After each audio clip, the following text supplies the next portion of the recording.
And so, with all of this, I'm wondering, how did we as a country and you, the negotiators, manage to achieve the first universal democratic elections by the agreed upon date and actually oversee a peaceful transition to democracy?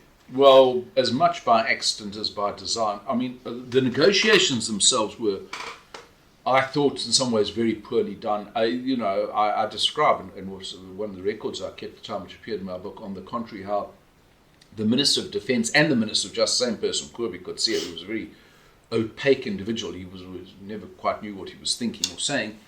He was rushing at 11 o'clock at night from the discussions on the defence to our agreements on the appointment of judges. And I remember Douglas Gibson, who was my colleague, and I was saying, how do you negotiate the future of a country like this?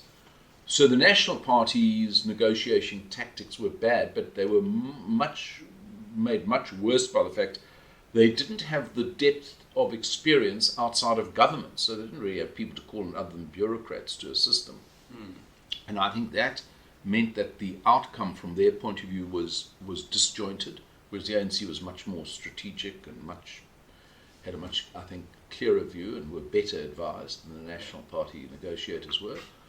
And a lot of it was helter-skelter, and of course, it suited the ANC to keep a whole lot of matters in dispute till the last minute, because ultimately, what were we going to do?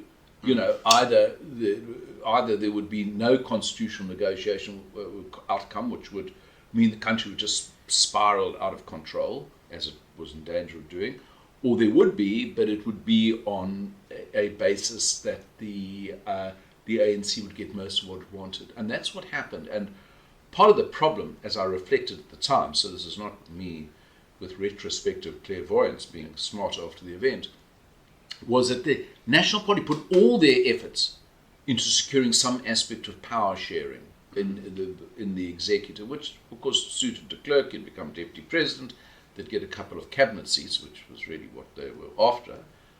But even that they couldn't secure in the long term. It would be up for renegotiation, which ultimately failed at the final constitutional talks. And a lot of other issues where they should have been far more concentrated, like federalism, getting more power to provinces, they just sort of were absent, from proper engagement. So, but there was a deal. And I have to say, and this is self-critical of my own side, some of my leading members of my party were so determined that there should be a constitutional settlement and we should have a democratic election, because after all, their whole lives had been spent in pursuit of this ideal, that the outcome was almost more important for them than the content. And you can understand, if you've given your whole political life and being to getting a particular outcome, that becomes your crowning desire rather than the detail, the absolute detail of what you're agreeing to. And then what changed for you after the 1994 elections? Well, my party got reduced from about 30 seats to 7. I was then, the leader was obliged to resign, and I was elected the leader of already a party that was battling to survive. So we had 7 seats out of 400. And of course, suddenly we were in a democratic milieu. We'd gone from being a tricameral minority parliament to a majority parliament. So it was very exciting, very dramatic. We had this international icon as our president, Nelson Mandela, whom I got to know very well, and who was the most seductive figure, because he would always, manage to charm you and get you to agree to things that you wouldn't otherwise necessarily have agreed to because of the force of his personality. And then we were also, while we were the Democratic Party, I had to try and get through the next period, which we did. We were also negotiating a final constitution.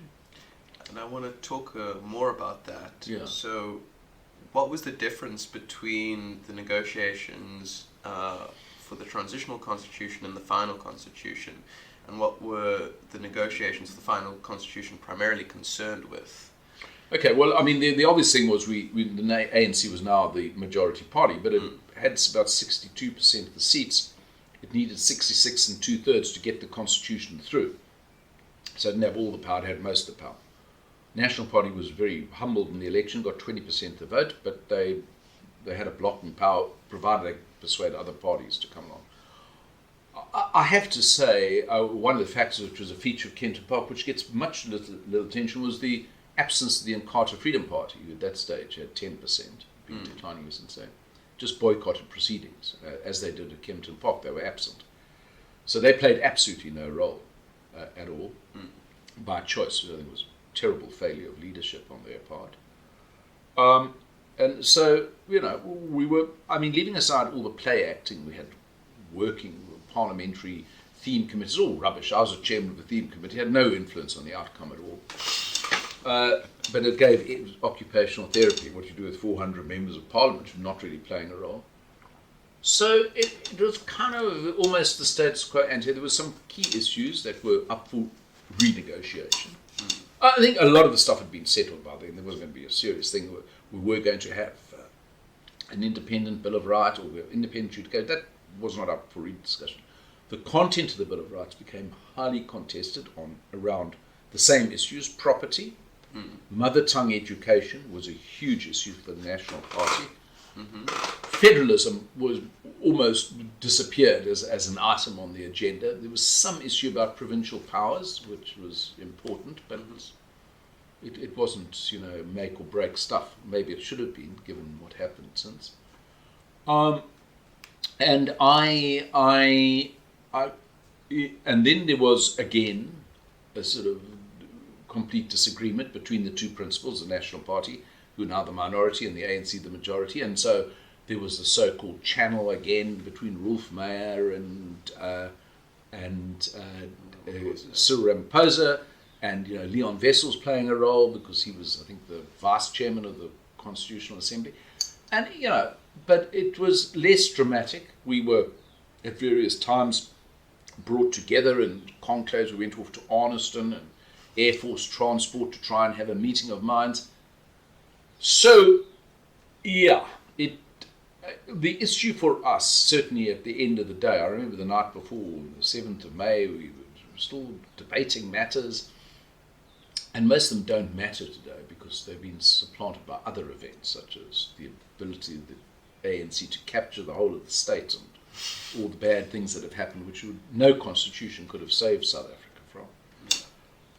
But we were still having a debate at the last minute in the little Democratic Party caucus. Should we support this constitution? This was a lot of the issues we were unhappy with, which don't really matter now. It's a matter of detail. And we took the view, one of my colleagues dissenting, there were 10 of us, 7 MPs, 3 senators. It is actually like part of the flag, the constitution. We can't vote against the flag. This is a profound achievement, given where South Africa came from, given what's at stake, so we're going to go along with it. And we noted a whole lot of objections. We went to the Constitutional Court. We got some concessions. But by and large, I still have some academic debates with some elderly academics who make points to me and they say, but you should have had double federation. I said, yes, this is a really nice theoretical thing, but you've got to look at where South Africa was in 1996. And there was a need to actually conclude matters. So maybe the Constitution was the best we could achieve in the circumstances and the times we were in.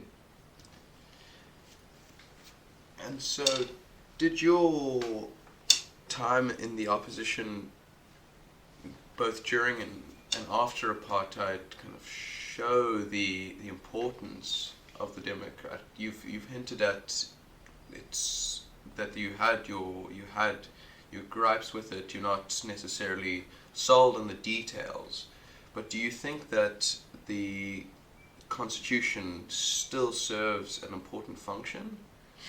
I think it does, but I have to say it's more theoretical than real, because one of my constitutional law lecturers, a man called Johan van der Vyver at Wits in the 1980s, said, and I've never forgotten this, one of the most powerful things I was ever told by anyone, said, if you ever get to negotiate a constitution, I was the only person in the class that actually applied to at the end of the day, in that particular class. Make sure that you write a constitution with your worst enemy in mind coming to power, not your best friend. And that is profound and very true.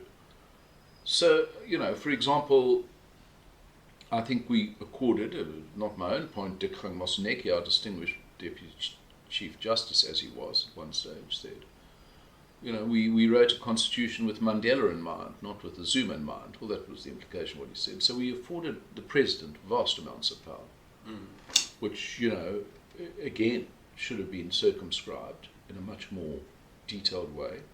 So I think that's a failure of the constitution. But I have to say, there's a famous American judge, Learned Hand, who said, liberty lies in the hearts and minds of men and women, and when it dies there, no constitution, no Bill of Rights, and no court of law can save it. And that is true. So the ANC in the 1997, at its conference in Mafeking, deliberately decided, on a paper drawn up by Joel Netchitensi, to take control of the whole of society. And tactics and strategies document, they were going to get control of the Reserve Bank, they were cadre deployment. And so they would, put their cadres into the public service, even into the Constitutional Court itself. Cadre Deployment Committee decides who's going to be a Constitutional Court judge, for example.